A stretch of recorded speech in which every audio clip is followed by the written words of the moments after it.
Okay, welcome to another video. तो आज हम अपने नए टूल जो है उसके बारे में पूरी चीज़ें सब डिस्कवर करेंगे। ओके, सारी चीज़ें सीखेंगे।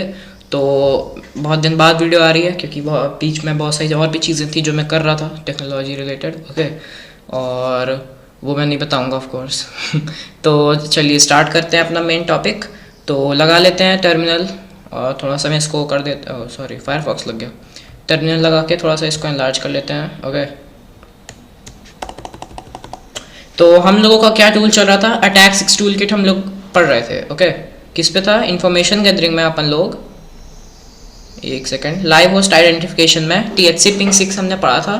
और THC पिंग 6 पढ़ने के बाद हम उसके अंदर जो पेरेंट उसका एक है, ओके पेरेंट कह लो उसको, पेरेंट टूल किट, तो उसके बारे में हमने पूरी चीज़ें डिस्कवर की थी। सारी चीज़ें उसके बारे में अभी हम सीख रहे हैं, रनिंग में है वो। Okay, 8K6 tool kit. Okay, तो लगा लेते हैं। तो अपन को कैसे व्यू करना है मैंने बताया था, MAN लिखेंगे, मैनुअल। Okay, user manual. और कोई भी 8K6 का अगर आपको टूल याद हो, जैसे THC पिंग हमने यूज़ किया था तो वही लिख देते हैं, THC पिंग 6 एंटर कर देंगे तो ये उसके जितने टूल्स हैं ओके वो सारे आ जाएंगे। तो ये जो है, तो ये IPv6 टूल किट का ये भी हमने देख लिया था, 8K6 नाम से ही समझ में आ रहा है, अटैक 6 टूल किट। तो हमने पढ़ लिया था डिटेक्ट स्निफर 6 तक, जो कि क्या करता है, एक ऐसा सॉफ्टवेयर है, ये एप्लीकेशन जो कि आपके लोकल नेटवर्क पे, ओके जैसे मान लीजिए कि आप कोई ऑर्गेनाइजेशन है और उस ऑर्गेनाइजेशन चाहे कोई इतनी भी बड़ी ऑर्गेनाइजेशन है फिर भी वो लोकल नेटवर्क थोड़ा बहुत तो यूज़ करती है अपने ऑफिस वर्क में। ओके, तो लोकल नेटवर्क वैसे भी वही चीज़ होती है। तो वो क्या करता है, कोई भी ऑपरेटिंग सिस्टम हो गया जो कि बीच में स्निफिंग कर रहा है, पैकेट्स कैप्चर कर रहा है, सारी इन्फॉर्मेशन व्यू कर रहा है, तो वही इसको भेजेगा, पैकेट्स भेजेगा स्निफर वाले।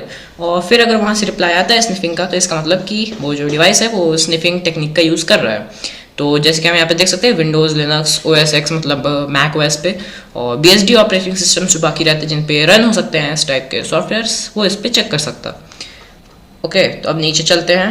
अब मैं ये बता दूँ कि ये DNS sec walk, DOS mild, DOS new IPv6, detect new IPv6, ये जो हैं इतने, ये 4 टूल, ये ना ही काली डिक्शनरी में दिए गए हैं और ना ही ये वर्क करते हैं। ओके, मैं दिखा देता हूँ अभी थोड़ा सा। ये DNS वॉक लिखा है ना, पहले तो इस Ctrl+Shift+C कर देते हैं। अब मैं लगा के दिखा देता, 8K6 लिखेंगे, Ctrl+Shift+V कर देता हूँ, यहाँ पे स्पेस सारे हटा देता हूँ। ओके, और ये यहाँ पे नहीं वर्क करेगा टूल। तो अब नीचे चलते हैं। तो आज हम लोग क्या पढ़ने वाले हैं, DNS डिक्ट 6। ओके, तो DNS डिक्ट 6 क्या है, ये एक जो डोमेन आप इसको स्पेसिफाई करेंगे, कोई भी डोमेन हो सकती है वो, टेस्टिंग के लिए example.com ले सकते हैं और google.com ले सकते हैं। कोई लीगल इस पे चीज़ नहीं है, ये पूरा एथिकल है और ईजी टू यूज़ है। ओके, तो ज़्यादा इस पर सीखने वाली कोई चीज़ है नहीं DNS डिक्ट 6 में। तो इसी को आज हम देख लेते पूरा, जल्दी से कवर कर लेते। तो ये क्या करता है, डोमेन की जो DNS होता है, डोमेन नेम सिस्टम, तो डोमेन नेम सिस्टम हमने पढ़ा था ना, क्या करता है, एक डोमेन को एक सर्वर से कनेक्ट करता है, जिस सर्वर में सारे डोमेन के नेम सेव होते हैं। जैसे कि एक डोमेन नेम सर्वर हो जाएगा, जैसे मान लीजिए कैसे बताऊँ, dns.google.com। ओके, ये वेबसाइट है एक तो गूगल की, क्योंकि गूगल का भी एक वो है DNS, मैं लगा ही देता हूँ सबसे बेस्ट, dns.google.com। थोड़ा सा वेट कर लेते हैं, फायरफॉक्स जो अपना है वो इंटरनेट से कनेक्ट हो जाए। थोड़ा टाइम लगता ही है, सबके काली लिनक्स में इतना टाइम लगता है, आई डोंट नो वाई, पर काली लिनक्स को इसको थोड़ा सा फिक्स करना चाहिए। ब्राउजिंग में थोड़ी सी दिक्कत तो होती है सबको। ओके, तो ये dns.google खुल चुका अपन का, तो पब्लिक DNS है ना गूगल का 8.8.8, उसी पे। तो DNS नेम जैसे facebook.com, ये एक हो गया है डोमेन, इसको रिजॉल्व करता है गूगल, तो इसका DNS तक वैलिडेशन आ गया। Okay, no error found. तो यही है डोमेन नेम सिस्टम, और वो फेसबुक का IP एड्रेस था जो नीचे आया था। तो ये क्या करता है, इस पे एक डिक्शनरी है, default dictionary, built in dictionary, जिसपे 5 टाइप के अलग अलग फीचर्स हैं जो कि हम लोग अभी देखेंगे, कवर करेंगे। तो ये क्या करता है, उसी को डिक्शनरी को यूज़ करके उसके सब डोमेन्स फाइंड करता है, नेम सर्वर फाइंड करता है, और नेम एक्सचेंज सर्वर जो होता है वो फाइंड करता है, और ईमेल सर्वर जिसको आप लोग बोलते हो ना वो फाइंड करता है ये लोग। ओके, तो इस टूल को स्टार्ट करते हैं। तो बहुत सिंपल है, 8K6 लिखेंगे, DNS dict 6 लिख देंगे और फिर एंटर कर देंगे। तो ये अपन का पैनल खुल गया। अब यहाँ पे हम देख सकते हैं सिंटेक्स में अपन को यही चीज़ लिखनी है। उसके बाद कुछ ऑप्शंस दिए हैं। सबसे पहली चीज़, इसको तो भूल जाइए, ये जो साइड में ब्रैकेट दिया है ना, इसका कोई महत्व नहीं है, कोई इसकी ज़रूरत नहीं है, ऐसे ही दे दिया गया है। और मैं भी यही रिकमेंड करूँगा कि ऐसे भी जो डेवलपर है उसको ऐसे देना नहीं चाहिए। थोड़ा सा तो कन्फ्यूज़न होता ही है, स्टार्टिंग में मेरे को भी होता था और मैं भी बहुत देर तक रिसर्च करता रहता था, रेडिट पे ढूंढते रहो नहीं मिलता है। ओके, तो इसलिए ये जो है ना, इसको ब्रैकेट को अपन को कोई मतलब नहीं रखना है, ब्रैकेट को डिलीट कर दो दिमाग से बिल्कुल। अब मेन चीज़ यहाँ पे बची, तो लिख के देख लेते पहले। तो ओके, तो यहाँ पे फर्स्ट में सिंटेक्स में क्या दिया है, ऑप्शंस लगा पहले देख लेते हैं, सिंटेक्स बाद में देखेंगे। तो ऑप्शंस में -4 ये क्या करता है, डंप कर देता है। कचड़े वाली गाड़ी आप लोगों ने देखी होगी, तो आपके यहाँ भी आती होगी शायद तक। ओके, गार्बेज पिक करने के लिए ट्रक आता है ना, तो वो क्या करता है, हर जगह से घर से कचरा कलेक्ट करता है, और एक उनका हेड सेंटर होता है कहीं पे सिटी सेंटर में बीच में, तो वहीं पे जाके वो पूरा कचरा डंप कर देता है। तो ऐसे ही ये मान लीजिए कि IPv4 जो एड्रेस होते हैं वो सारे कचरे हो गए। ओके, हर घर से निकला हुआ कचरा हो गया, और घर क्या हो गए, एक डोमेन हो गया। तो हर डोमेन का जितना IP एड्रेस था वो सब उसके पास जो डिफॉल्ट डिक्शनरी वो कलेक्ट करेगा, उससे IP एड्रेस लेके वो सब डंप कर देगा एक बार में, और फिर उसी से स्कैनिंग करेगा ऑफ कोर्स। और फिर यहाँ पे -T, तो क्या करता है, आप नंबर ऑफ थ्रेड्स जिससे इसकी स्कैनिंग करना चाहते हो, एक बार में कितनी इन्फॉर्मेशन सेंड करके उसको स्कैन करना चाहते हो, ये उसी का थ्रेड्स का काम है। तो कितने नंबर ऑफ थ्रेड्स एक बार में इसको सेंड करने हैं वह आप स्पेसिफाई कर सकते हैं। डिफॉल्ट 8 है, मैक्सिमम 32 है। फिर है -D, कैपिटल D, तो ये क्या करता है, ये कोई स्कैनिंग नहीं करेगा और इसको डायरेक्ट यूज़ कर सकते हैं। ये लिखे ना, -D लिख दीजिए, एंटर। तो इसके पास जितने वो होंगे सेव्ड हैं, अपना टर्मिनल ही हैंग हो गया, इसके ऊपर अभी और है। ओके, तो लगा लेते वापस से। तो देखिए ये क्या करता है, -D, तो ये क्या करता है, जितने इसके वर्ड लिस्ट में फाइल्स हैं वो सबको एक बार में डंप कर देगा। ओके, और कोई स्कैनिंग नहीं होती है इससे, बस दिखा देगा आपको कि ये चीज़ें हैं मेरे उस पर डिक्शनरी पे, जो कि डेवलपर ने मेरे अंदर फीड करके दिए हैं। फिर -D, ये करता है, जो अपन को मेल एक्सचेंज सर्वर मिलेंगे, नेम सर्वर मिलेंगे, उनमें जो DNS और डोमेन की इन्फॉर्मेशन होती है उसको वो IPv6 जो एड्रेस होता है, एक आता है IPv4, एक होता है IPv6, हमने देखा था ना, इसके बारे में भी अच्छे से हमने देखा था। तो ओके, तो ये क्या करता है, डिस्प्ले कर देता है IPv6 इन्फॉर्मेशंस भी। तो अगर दोनों को यूज़ करना है, मान लीजिए IPv6 भी अपन को यूज़ करना है, IPv4 भी यूज़ करना है, तब अपन लोग ये यूज़ करेंगे, ये जो सिंटेक्स में दिया है -D और 4। तो ये क्या करेगा, IPv6 भी फाइंड करेगा, IPv4 भी फाइंड करेगा। तो मैं क्या बोलता हूँ कि एक एक करके लाइन वाइज ट्रायल करते हैं, एक साथ जब कर देते हैं ना फिर थोड़ा सा समझ में नहीं आता, घबराहट होने लगती है।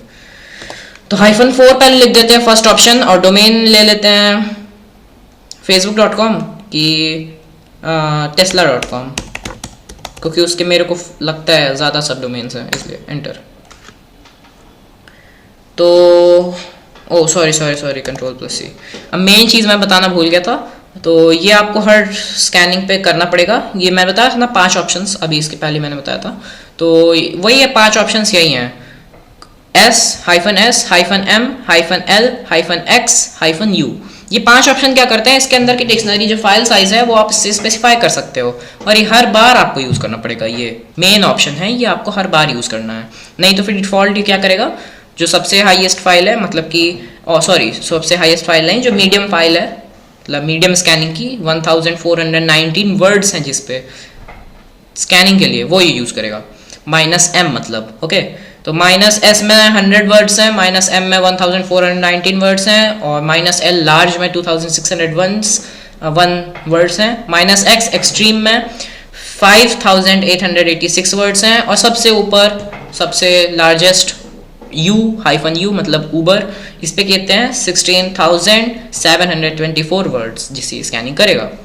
तो अपन लोग ये लिख देते हैं और -S लिख देते हैं, अपन को ज़्यादा भी करना नहीं है, वीडियो लॉन्ग हो जाएगी, वो आधे घंटे स्कैन करेगा। तो इसको कर देते हैं, तो इसको 1 मिनट लग सकता है, और 8 थ्रेड्स यूज़ करके ये स्कैनिंग कर रहा है, इसलिए बहुत स्लो है, देखा आपने।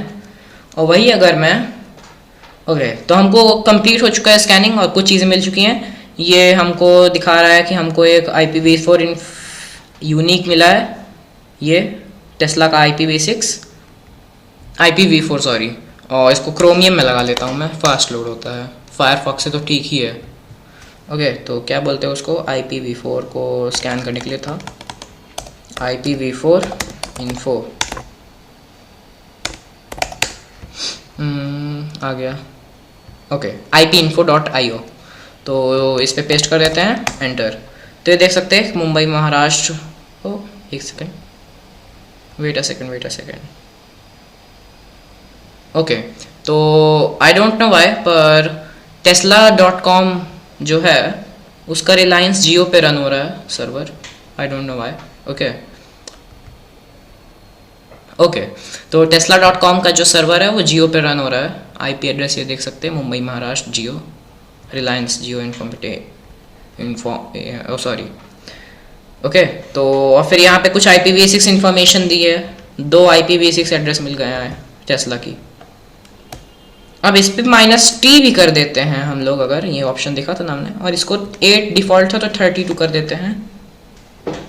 तो हम लोग को क्या करेगा, ये ज़्यादा इन्फॉर्मेशन एक बार में स्कैन करेगा और फास्ट रिजल्ट्स मिल पाएंगे अपन को।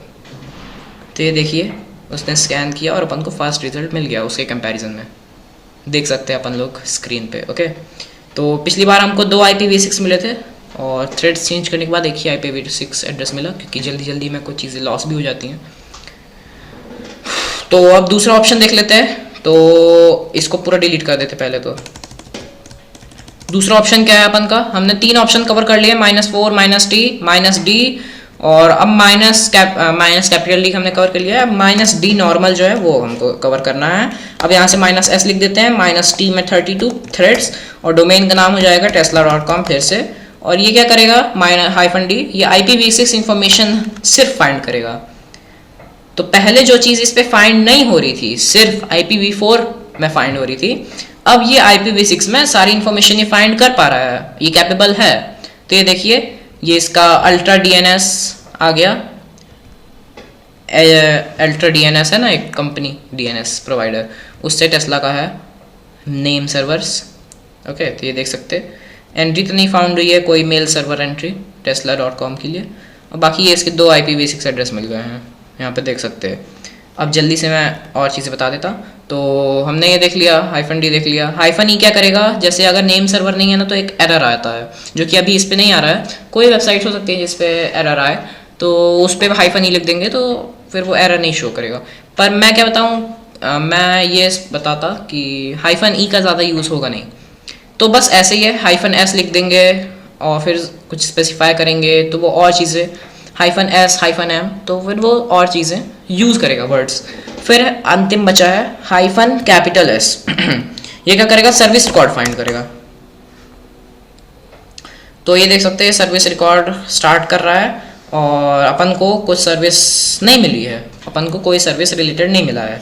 अब इसको चेंज कर देते हैं, वही अगर google.com पे, तो ये अगर गूगल के IPv6 एड्रेस, ये mail server address, wait a second, okay mail server address, और ये TCP कनेक्शन का ये जो गूगल का है सर्विस, ओके UDP सर्विस, वो यहाँ पे हमको शो हो रही है, पोर्ट इस पे रन हो रही है 389 पे।